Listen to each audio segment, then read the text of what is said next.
Welcome to Charmed Life, a multimedia podcast discussing spirituality, magic, and the unconditional love of the universe. Thanks for tuning in. And I'm your host, Tricia Carr. Welcome to this episode. I'm really excited to bring you another brilliant expert in the topic of keeping your heart wide open. And before I welcome on my guest, I want to remind you that I have my membership platform. You can subscribe to my Mystic Arts Academy. You can attend my twice monthly live teaching channeling sessions, and at a very affordable rate. This is sort of my space for like kind of the heart, the nuggets. So I get led with these messages, and we just channel and we just go for it. And there are activations and meditations, all kinds of crazy stuff in a good way happens there. So check it out in the description. However you're listening or watching, you can watch it on YouTube. You can listen to us on a podcast outlet, however you get it. We're on all of the different platforms. And so I encourage you to, subscribe, like, share, comment, because that helps us to connect our light and to spread the light. And with that, I am excited to welcome onto my program author and love activist, Scott Stabile. I thought your professional title is love activist. That's amazing. I love it too. A friend of mine gave it to me. First of all, it's great to be here. Thank you, Tricia. My pleasure. And a friend of mine called me that once, and I've really taken ownership of it. Yeah. Because I feel like that's like the core work that I'm seeking to do in this world, is just make noise for love. I also like that you are a workshop wizard. You just got all the good feeling energies. Yeah. And it's something we do that in those of us who are in, I guess, profession or just with the dominant life activity and purpose of consciousness seekers, spiritual seekers and teachers and everything. And we give ourselves these titles. And I imagine from the outside, if you're kind of like not in the communication of it yet, you're like, he's calling himself a wizard, really? And it's like, I call myself a prophet for Gaia sometimes. And it's like, we do that with like humility as well as it's not arrogant at all. We go into it with humility and with the unity consciousness. Like, yes, we give ourselves that, and we say, okay, I will step up to that. And being a love activist, it does sound a little bit like maybe you're from the 60s and you're in the revolution of sexuality, but that's okay too. Sometimes we need that. Sure. I never thought of that, crazily enough. But yeah, I actually, a previous episode of the show, she was talking about that sexual revolution. So that's why it came to mind for me. But love and activist. With Workshop Wizard, I love the 2 W's. The alliteration. Yes. Alliteration. Yes, alliteration. That wakes up the subconscious mind, and then we're like, what's this now? And that's really what we're doing here is connecting ourselves to the whole mind and the subconscious mind, the part that we are really in want of. And the subconscious mind is that aspect of the heart as well. And so let's get into it. Let's talk about this principle of being able to live with your heart wide open. Ooh, that sounds scary. Yeah, well, who's gonna touch it then? I think that life is scary no matter how you're living it. But for me, it's become less scary. I don't know that that's true, but I'm more comfortable within whatever else is happening when I'm centered in love. Yes. That's ultimately how I feel about it. It's not, I don't look at myself as this selfless Buddha type person at all. I believe love, not that there's anything wrong with that. I just think love feels good. And if love didn't feel so good, I doubt I would be making so much noise for it. But I believe that people, we all know love. And when I speak about love, I'm just speaking about the energy, the vibration that informs kindness and compassion and forgiveness and all of the things that we know to be the most beautiful, healing, transformative things we can experience in this life. And we all know it to be the thing that feels the best, which is why reflecting on the world we live in, it seems that much more insane to me, because we are all, to some degree, or almost all of us, making justifications to hate and to dehumanize and to condemn when we understand love to be the true healer. Yes. And with social psychologists have done studies that negative reinforcement just doesn't work. And so positive reinforcement is essentially a vibration of love.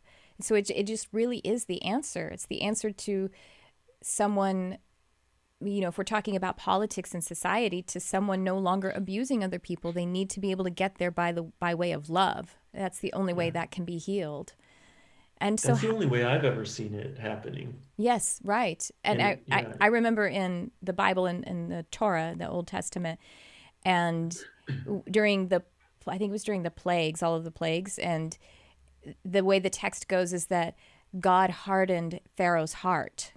And then this awful thing happened, and yeah, that's very obviously, that sounds a little bit like, what? God hardens hearts. But if you think about God as the collective, and responding or reacting to something, so, and then having the hardened heart, and then terrible things will happen, that's because of the yeah, disconnection, or the going deep into the mistruth or the untruth. yeah, The 100%. I've certainly never been successful shaming myself into Right, healing and shaming myself into change that actually feels good and right. right. So I'm practicing in my life just loving myself, loving everything about myself, even the things about myself that I don't particularly like, even the aspects of my ego mind that frustrate me. Mm, It's even those things, our envy, our jealousy, our blame, even those aspects of humanity, we can love them within us and see what that creates, see what kind of relationship we can come to with ourselves when we commit to love, no matter what. yeah. And when someone, if you give that advice to someone and the pain that they're in, they say, well, it's not possible for me to, let's say, love my abuser or love this aspect of this thing that I did, which I reject myself over, and I have so much guilt. And when someone comes to you with that kind of pain, imagine this would happen sometimes in your workshops. What is Sure. your advice there? How do you begin with that energy? I begin with empathy, Mm, really. I think that for me in my life, empathy has been the path to forgiveness. yeah. And ultimately, if someone is saying to me that they can't love some part of themselves because of what they've done, what I'm hearing is that they're unable to find forgiveness Yeah. of whatever it is they deem unlovable or unforgivable.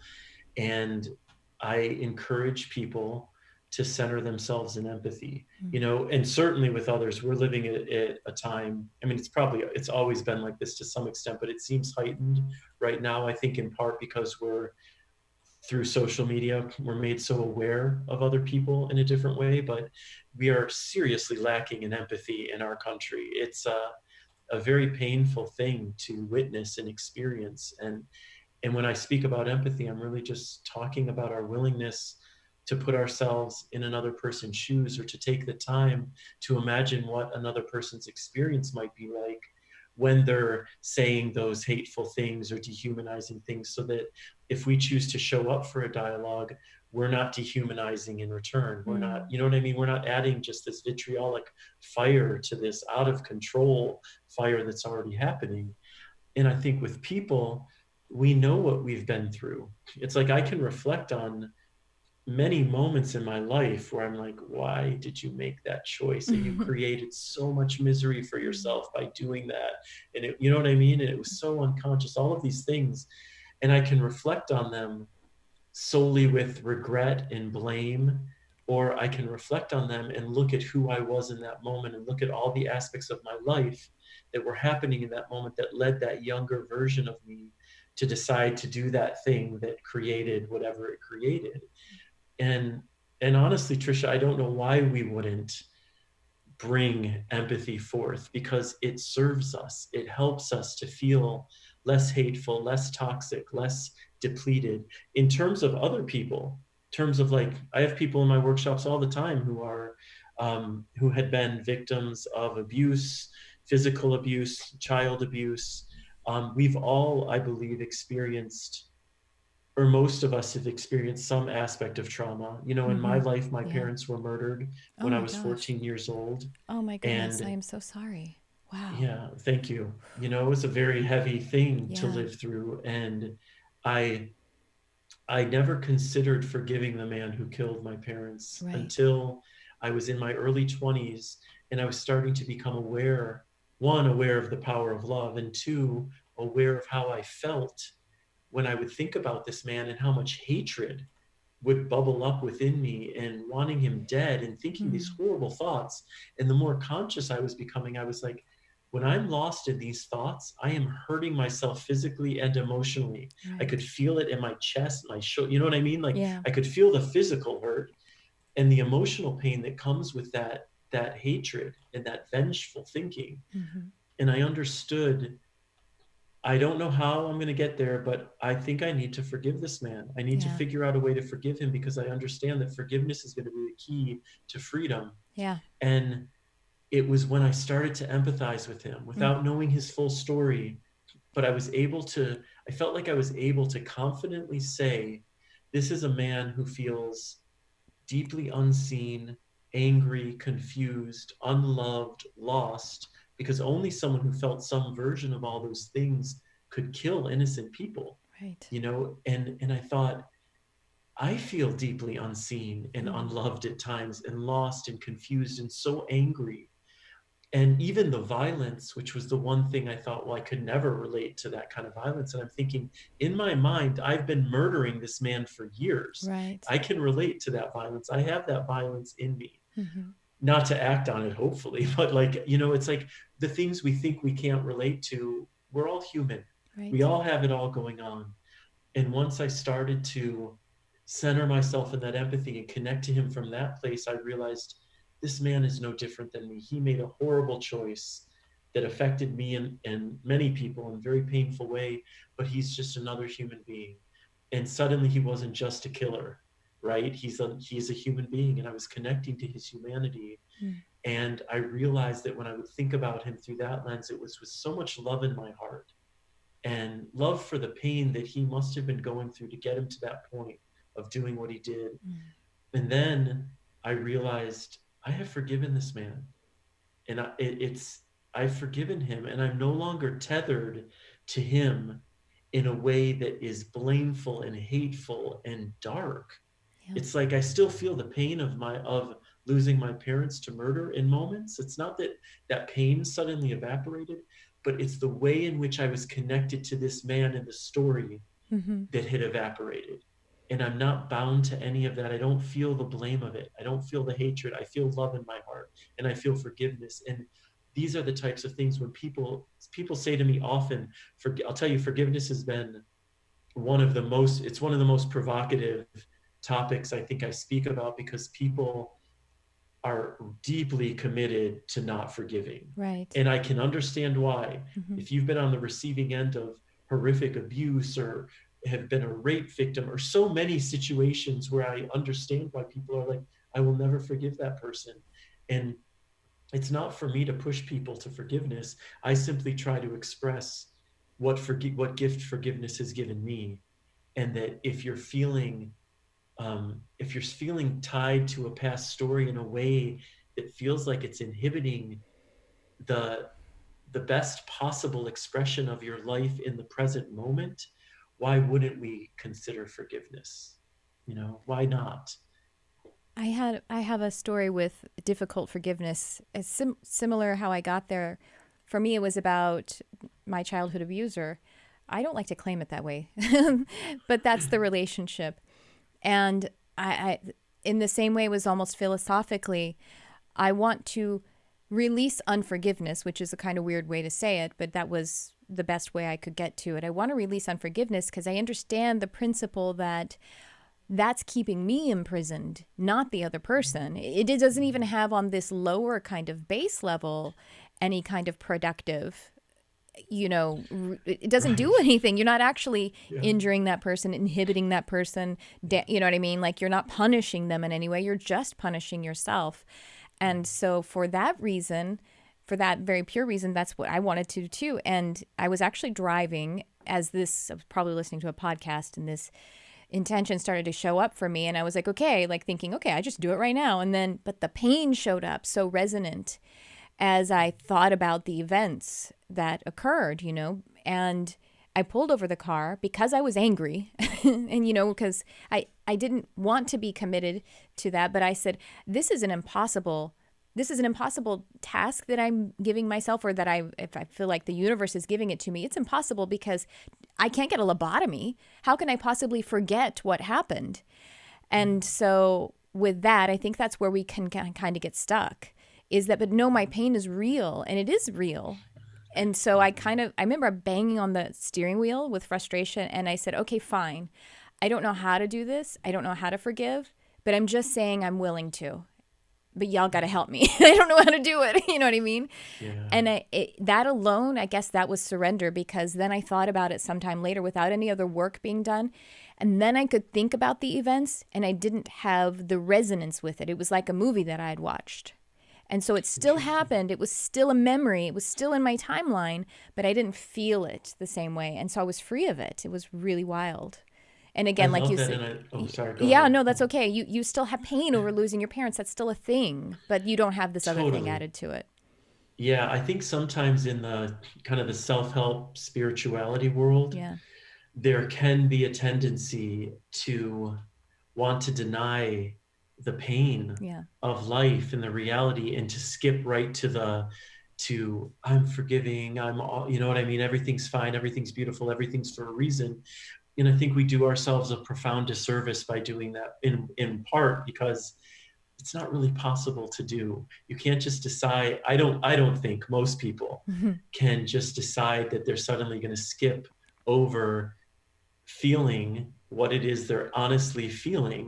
Right. But what I'm realizing in my life is we're so wildly expansive in who we are as beings that we can hold so many truths at the same time. Mm. We can feel the pain and also make ourselves available to forgiveness. It's and what you said that I love so much, and I think it's the starting point for everything, is you said, I'm willing. Mm-hmm. I'm willing to forgive. And in my life, what I've noticed is it's those things that I dedicate myself to. If my commitment is there, I will find my way there. Mm. And conversely, if you are committed to being unforgiving, you will never find your way there. Right. You know, but forgiveness for me, it's really, it comes down to this when I think about it, is like, if I'm not willing to forgive something, the statement I'm making is that the darkness that lives in that action is greater than the love and light that lives in my heart. Mm. And that doesn't make sense to me. I Mm. just don't buy it. I don't think that there's anything that exists in this world, any darkness that's greater than the capacity we have to love, you know? So I feel like that's always a greater force. But it's not easy. That's the other thing. Forgiveness is not easy, and it doesn't happen overnight. It's not like I want to forgive and then suddenly, you became willing to forgive. It didn't mean in that second you were suddenly all forgiving. Well, yeah, But and especially if you consider that there had already been 35 years of being yeah, in unforgiveness. So yeah, that's a part of the journey as well. absolutely. It's not easy, and I think the reason it's not easy is because the truth is it's simple, but the pain is complex, and that's why it's, you know what I mean? Like, so we have to allow so deeply for it to be simple. Like my story is, it's so weird how I didn't, and yours is about, well, just empathizing. And that's a simple thing, but it's when we're coming from the other side of that pain, Yeah, it's yeah. complex. It's complex. It's Yeah. work for sure, Mm-hmm. but it's so worth it. And Yeah. for me, any choice that is emanating from the energy of love, and empathy is certainly one of those things, is a choice that will serve to benefit us. There's no other possibility as far as I'm concerned. Love is such a clean, pure, beautiful energy that when we're moving through the world in that energy, we can only serve. It's only an energy that is of Right. service to healing, of service to connection. So I trust that. I Mm-hmm. trust that. Like that's the question I ask myself more than any other really is, what does love invite me to do in this moment? What is love Mm. asking of me in this moment? And sometimes the thing that love invites me to do is to totally disengage because I know that what I have to offer is not good, is Right. not nice. Like I'm Yeah. not like maybe I'm too angry, I'm too volatile. Mm-hmm. Someone said something that really pissed me off, and I just want to be like, ah, Mm-hmm. And but Mm-hmm. if I can interject with that question, at the very least, it has a good probability of keeping me from reacting in the moment and to just disengage, just Right. to recognize like where I am right now is not, I don't have to participate in every conversation I'm invited to if what I have to offer is not going to serve it, you And that's know, okay. That's okay and too. that's okay. Right. Absolutely. So how do you help people to find forgiveness for themselves? Because sometimes that the closeness that we have with that, it can be a little harder to realize that you need to forgive yourself, or you need to, you know what I mean? Like you need that integration. How do you help people with that? For me, it's the same thing. Hmm. It's the idea of empathy. Like Yeah. we are actually really in touch with our own stories. So we know I don't have to guess at what I was going through when I was 25 and I decided to do that thing. I Hmm. can actually reflect on my life through a lens of clarity, like, oh, all of this was happening in your life. And it makes sense that if all of that stuff is happening, that someone in your shoes could make that terrible choice or whatever that was. Hmm. I do an exercise in one of my workshops where I encourage people to reflect on a moment in their past, Hmm. an age where they did something and it's a hard thing for them to forgive about themselves, and I encourage them to write a letter to that Hmm. person. I talk about empathy for a bit in the group, and I tell my own stories around empathy, and then invite them to really come to a place in this letter that they write to themselves. Don't put pressure on themselves to forgive themselves, but show up in the letter with as much empathy as possible and just see where that leads them.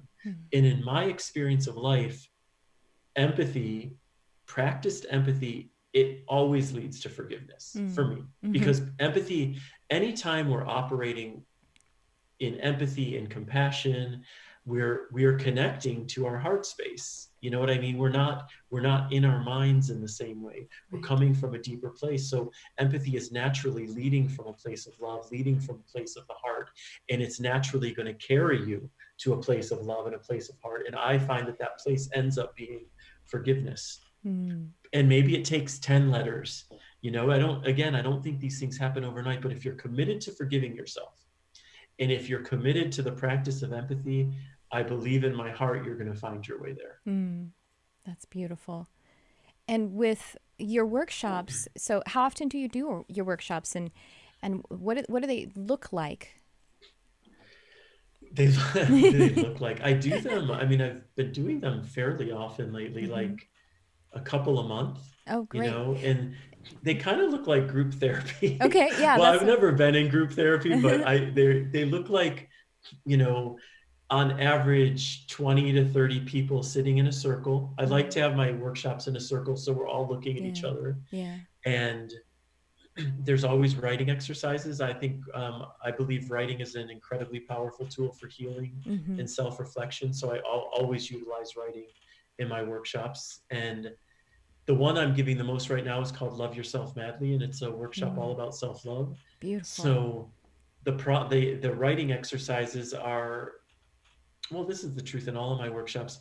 The prompts I give are always about reflecting on the walls that we've created or the resistance that we've created that creates blocks to Mm. self-love, Yeah. and reflecting on them as much as possible in an observational way without attaching judgment to any of it, but actually just approaching it observationally and really honestly Mm. looking at the barriers we created, then getting into what are some tools that we can use that allow us to reflect on ourselves with more love, with more openness, with more kindness, with more compassion.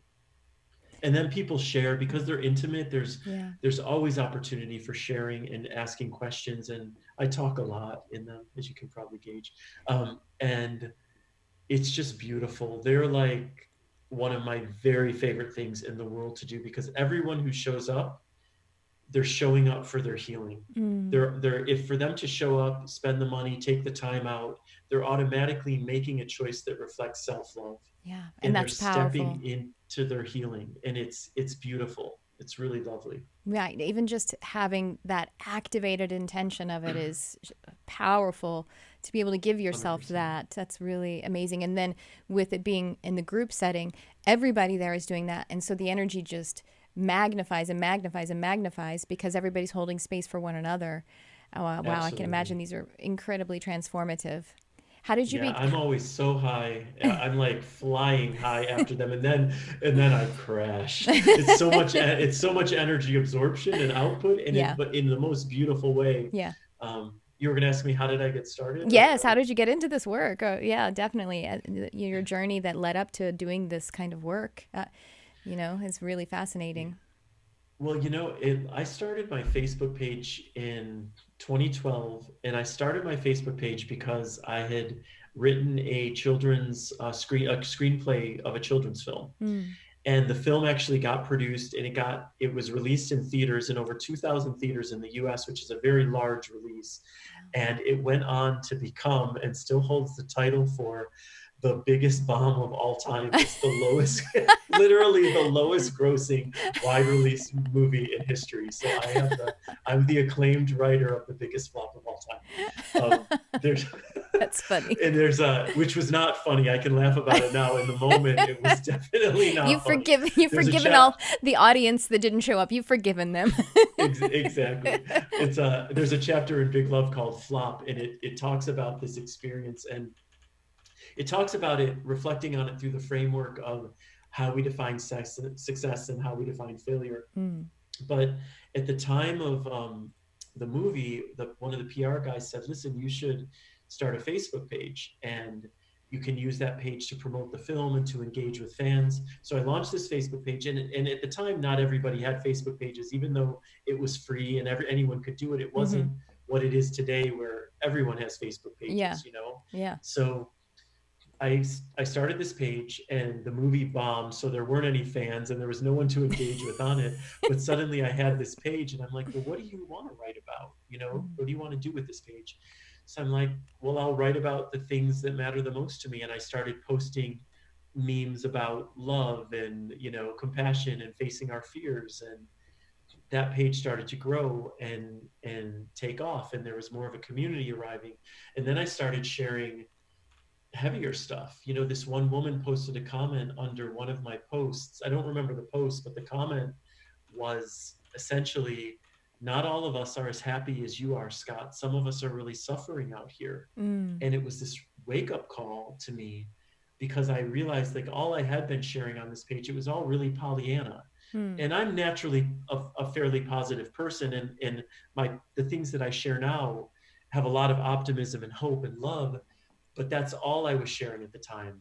And her comment inspired me to tell a little bit more of my story, share the experience of losing my parents and losing a brother to a heroin overdose, and my pain and my trauma and my fears and my insecurities, and all of it, everything that we all have that makes us human.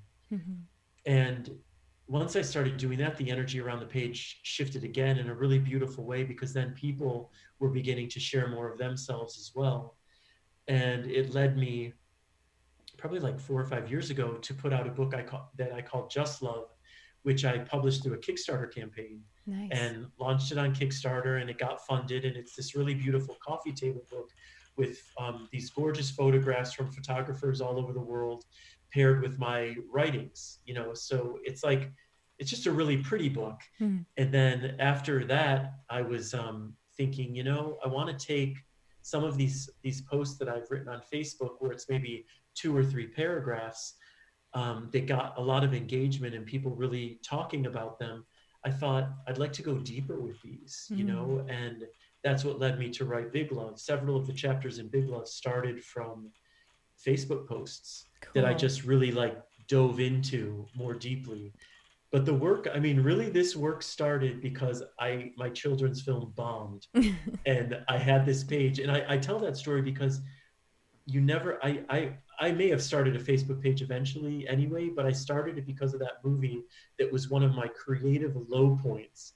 And yet we never know what seeds we're planting, right? All we can ultimately do is continue to show up for our lives in a way that feels true or exciting and authentic, and keep planting our seeds. And now it's like I have a couple books. I'm doing workshops that I love. I'm talking about love. I'm talking about love all the time. You know what I mean? It's like it's become really a beautiful way to spend my time.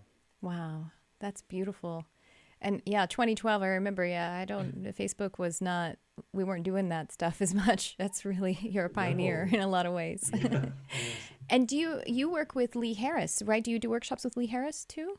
We're going to do our first workshop in Oh, February. oh, wonderful. Yeah, Yeah, Lee it's Lee was called on the Creative program a few weeks Empowerment. Do ago. you know Lee? He was on the show yeah, a few episodes ago, several episodes ago, probably at this time. But yeah, that's great. So I'm sorry, what is the name of the workshop that's coming up? I interrupted. It's oh no no it's called Creative Empowerment, and Mm. it's at Asilomar. It's going to be a weekend retreat at Asilomar in the Monterey County in California. Oh, great. And I'm so excited, in part because it's all about creativity. Uh-huh. And Pete, whether you're not creative and wanting to generate more creativity, or if you're a creative person, like a lot of people out there who feel insecure about sharing it, or Hmm. maybe don't know the next steps and how they want to share it with the world. So, but the thing I'm most excited about is just to spend a weekend teaching with Lee, because we've become really good friends, and I love him, and I love our connection. Oh, that's so great. Wow. That's not well, it's not that close, but maybe I'll try to get up there. When is it? When's Oh, the please. workshop? It's February 20th to the 23rd. Okay, great, It's great. going to be wonderful. The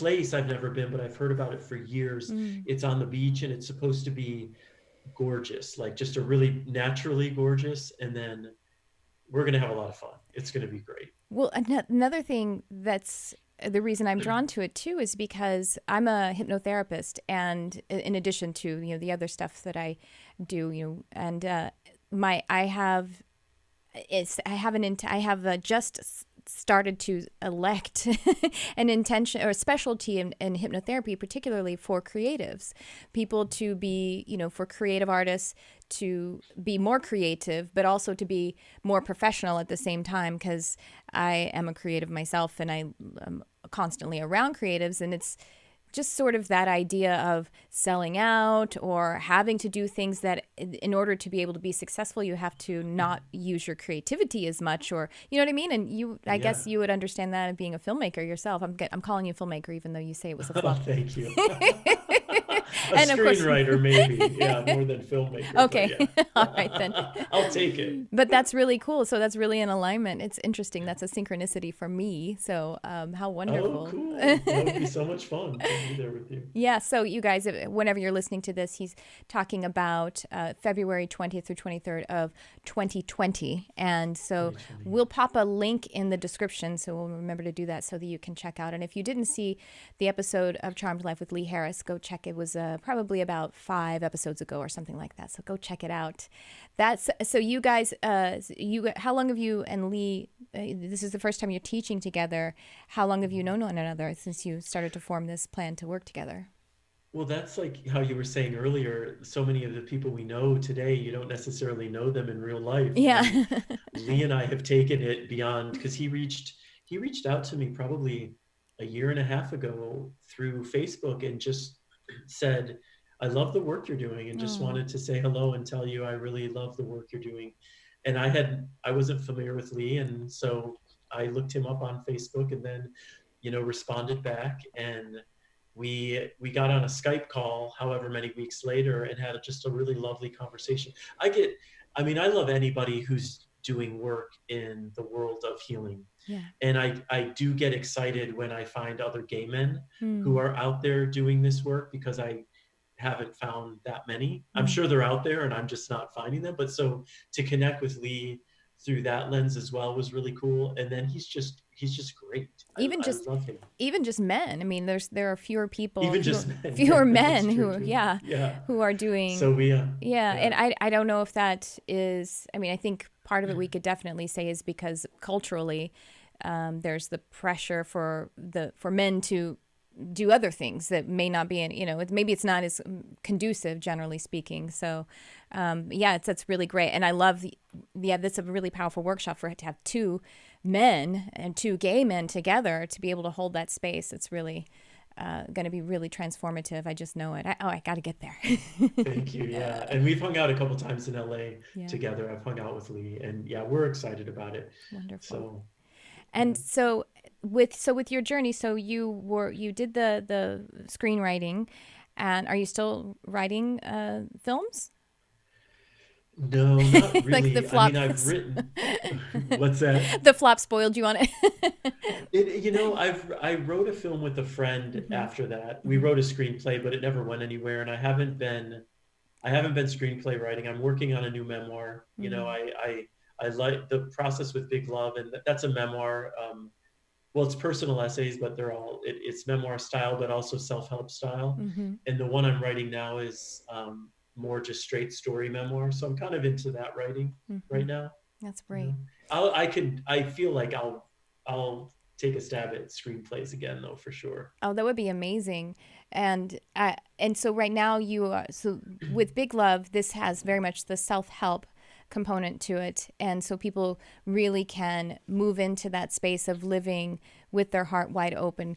Let's talk a little bit about what that is like and what are the what are the benefits and what are some of the challenges of living with your heart wide open? What do you see in the people who come to your workshops and in your own story, I guess? Yeah, I think that there's a misnomer out there, the idea that you can love too much and that Mm, you can get exhausted by loving too much. And in my experience, that's absolutely not the case. That love is not what exhausts us. What exhausts and depletes us are all the conditions we place on our love, all the expectations we attach to love. And the moment we've done that, it's no longer love anyway. It's something that becomes a part of our minds, a part of our egos. mm, If I'm centered in love and moving through the world from that place, I am naturally energizing myself because mm-hmm. love is ever abundant. Yes. So really in the work that I'm doing, it's like, let's look at the ways we're not showing up with love and let's consider how it is we can be. So if, as an example with self-love, the thing I encourage people to do is to start really with intention, Mm-hmm. monitoring their thoughts. Mm-hmm. We don't have control over all of our thoughts. We are thinking so many thoughts without even knowing what we're thinking about. But the moment we have awareness of our thoughts, and the moment we have awareness that our thoughts were locked into some self-abusive cycle, we're once again we're calling ourselves ugly or stupid or lazy or worthless or whatever we all do, because we all do it. The moment we have awareness that we're doing it, we have the opportunity to offer ourselves something different. That's where our power lives, in that moment of awareness. And what I encourage people to do is to recognize that the moment you have that awareness, offer yourself something that reflects love and affirmation and kindness and compassion, because that matters. It's all energy. Mm. You know this. We know, like, everything is energy. Our thoughts are energy. Our words are energy. Our actions are energy. So it makes intuitive sense that when our energy is more aligned with thoughts that reflect love, we're going to be operating in that energetic space more often, and we're going to naturally magnetize things into our life that reflect that energetic space. Yes. And conversely, when our thoughts are mired in self-hatred and self-abuse, and energetically we're moving through the world like this, what we're going to be inviting into our lives are relationships and experiences that reflect that energy. This is the essence of the law of attraction. Mm-hmm. And it doesn't, I think that that's been butchered in a myriad ways, Mm-hmm. but the essence is energy attracts like energy. Yes. And in my experience, that's absolutely the case. And it doesn't mean that if I move through the world really open and expansive and loving, that everyone I pass on the street's going to want to give me a hug. But it does mean, generally speaking, and I pay attention to this stuff, I notice it, that when I'm moving through the world like this, I'm inviting naturally more experiences and connections that reflect that energy. And it's life changing. Mm. And this is, you said earlier, I feel like this is exactly the case of something that is simple, but not easy. Mm-hmm. It's very simple to understand. The more I'm in thoughts that reflect self-love, the more I'm serving myself. But getting yourself to that place isn't always easy, because our minds, they go to the negative so naturally. That's why Yes. it's healing is work, growth is work. What you're doing with your podcast, it's not suggesting to everybody that they can snap their fingers overnight, make a decision, and their whole life changes. That's not how this happens. Mm-hmm. It's work, it's intentional work. But the alternative for me has been misery. And Right. that's exhausting. It's a Yeah. lot of work to be miserable. Do you know what I mean? Totally. So for me, if because when we start paying attention to our mind and our thoughts and the way we're treating ourselves, for a lot of us it can be very overwhelming, because we then are aware of how abusive we are. Yeah. And it's like, my God, I am awful to myself. I am hateful. And it can feel exhausting every time we're aware of that, to shift to something positive, because that's happening all the time. But the alternative, again, is not shifting and just keeping the cycle of self-abuse going. Mm. So for me, any second that we are offering our self-love and affirmation, it's money in the bank. It Mm. is serving us. It's contributing to our healing. I really believe that. Oh, wow. Yes, I completely agree. That's the thing that I, like you say, the thoughts, the kind of maybe more commercialized impression people have of law of attraction is confusing, and like it's some kind of magic spell. Sometimes, honestly, sometimes people, some vision boards work for some people, and for some people it doesn't, because when they look at it they recognize they don't have it, and so they're activating the energy of not having it, and that's not Yeah. how it works. The way we're conditioned and is that we browbeat ourselves into activity, and it's just not true. We have to think of the bad thing in order to avoid it, and again, that's not how it works. Energy is so literal. It's completely literal. So in order to be able to attract love to your life, you have to be love. In order to attract money or abundance of any kind, you have to be the energy of abundance.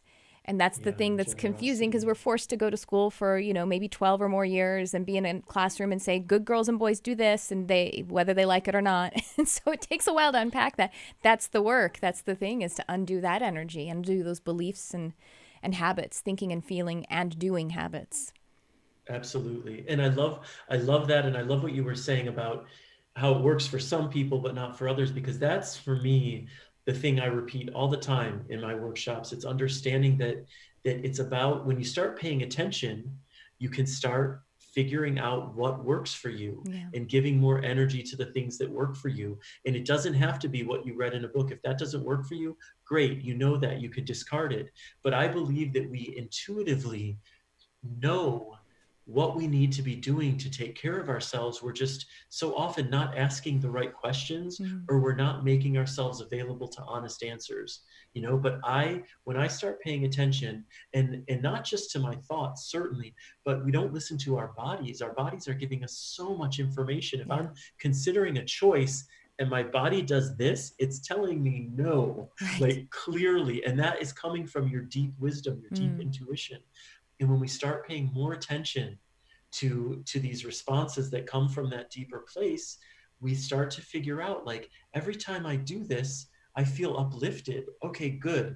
I'm going to do more of that. Right. And I say often, it's like, if you did nothing else in your life but pay attention to the choices that uplift you, add more meaning, peace, and do more of those, and the choices that deplete you and do fewer of those, you would change your life overnight, literally. Right. You know? It's so true, and the body is really interpreting the subconscious mind for you.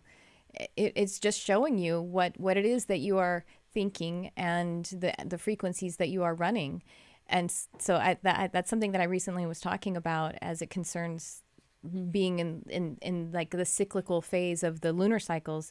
That came up, was actually looking at communicating with your body, because that is a part of your mind and how you are expressing yourself. And it's, again, so literal. If I have a sore big toe on my left foot, and I'm like, well, that's true. If I look at the energy beneath that, I'm having, like, the way that I'm walking on my path and receiving things, you know what I mean? Like, Yeah. is a little bit crinkly, that energy is. And so I need And to our find the body's self so, love. oh, Yeah. sorry, please. Sorry, Yeah. No, sorry. your bodies are so, go ahead. No, I was just going to say, our bodies are so much more sensitive than our minds. There's so many more neurotransmitters on our body than in our The brain. And it's brain, like, right. Hmm. we don't trust it. Unless we're, like, really, really sick and feel like we have to take care of it then.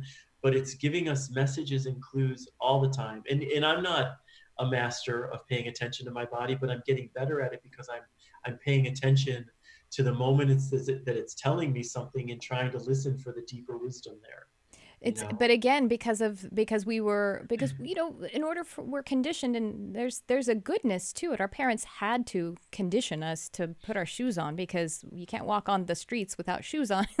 So there's a good intention there, but then we get so sort of trained to not listen to our body and our own impulses and our own interests and our imagination, and all of that stuff is the mastery, really, to be able to be in that space. And then, of course, this all comes to the heart, as you say, live with that heart wide open. Yeah, I mean, look, I suspect that the people listening to your show tend to be highly sensitive people, Yeah. as you are, as I am. And the people who are doing this kind of healing work in the world are tend to be highly sensitive people. And Mm-hmm.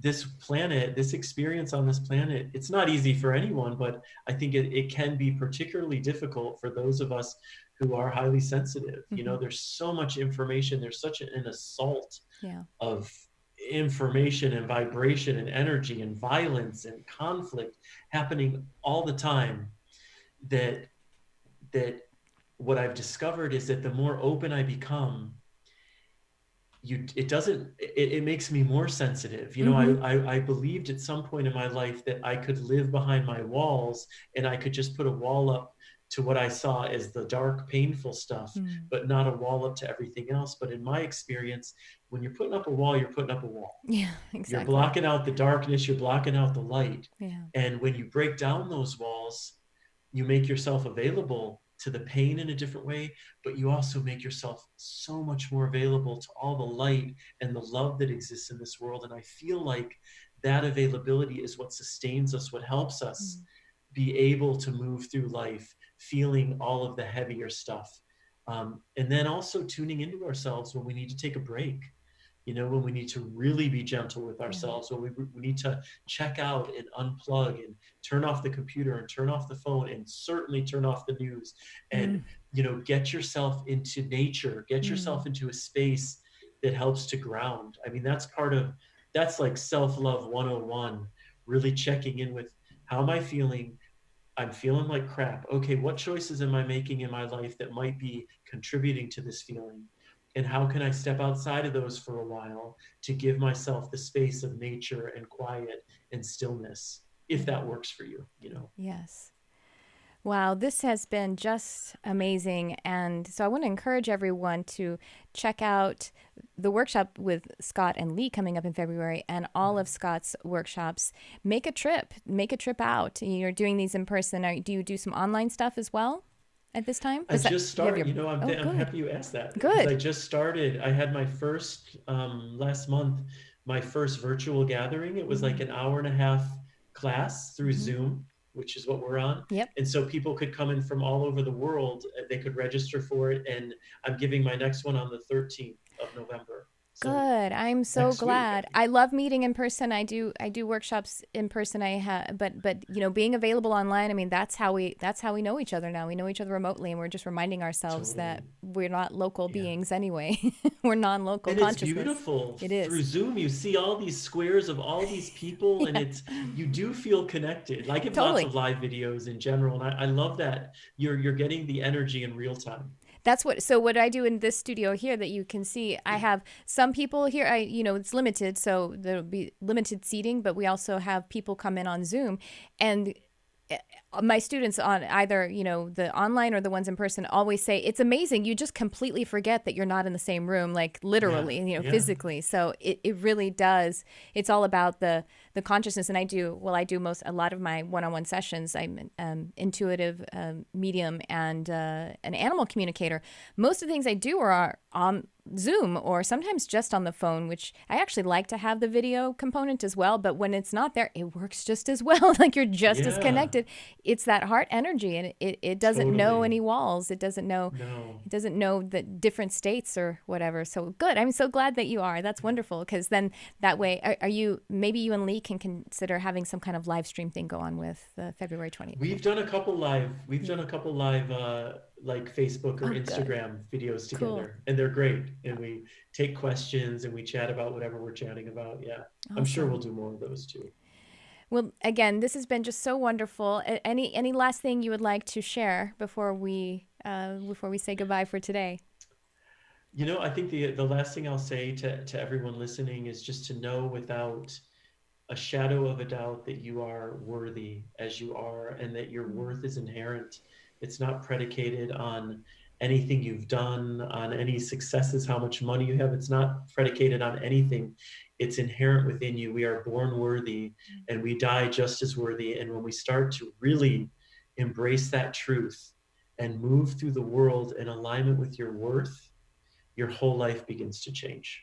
So I'll leave you with that. Thank you. I received that. Yeah. I just had to soak that in too. Beautiful. Cool. Well, Scott Stabile, this has been an amazing episode, and I am so grateful to you and the work that you're doing, and I appreciate you. Thank you for coming on the show, and maybe you can come back another time. I would love to have you. I would love that. And Tricia, I appreciate you and the work you're doing too. And I'm so grateful that you had me on. Thank you. And everyone listening, watching, thank you so much for watching these shows, these episodes. I would encourage you to please like, subscribe, comment, and share, and ask questions, anything that you would like to know, anything you want to talk about. We'll bring it onto the show sometime. So thanks for tuning in. I love you, whoever you are.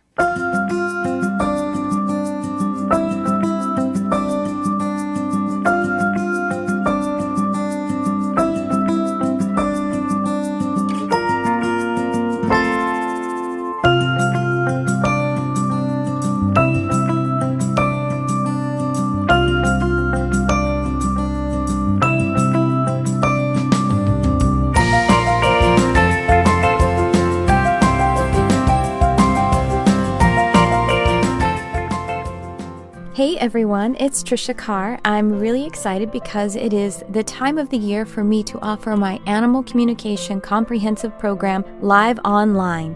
Whether you are interested in the profession or if you would like to connect more deeply with your own animal family members, having an understanding of this form of telepathy will enhance your life and all of your other intuitive gifts. About once per year, I offer this program live, and that time is now. It is starting in December of 2019, and this particular live program has some bonus time added in. So the way this program works is it is delivered live online, and we also have a private study group of a beautiful community of like-hearted animal and nature lovers. Go ahead and check it out. The link is in the description, and I hope to see you there. Thank you so much for your love of animals, for your love of our planet, and for shining your light on our beautiful world.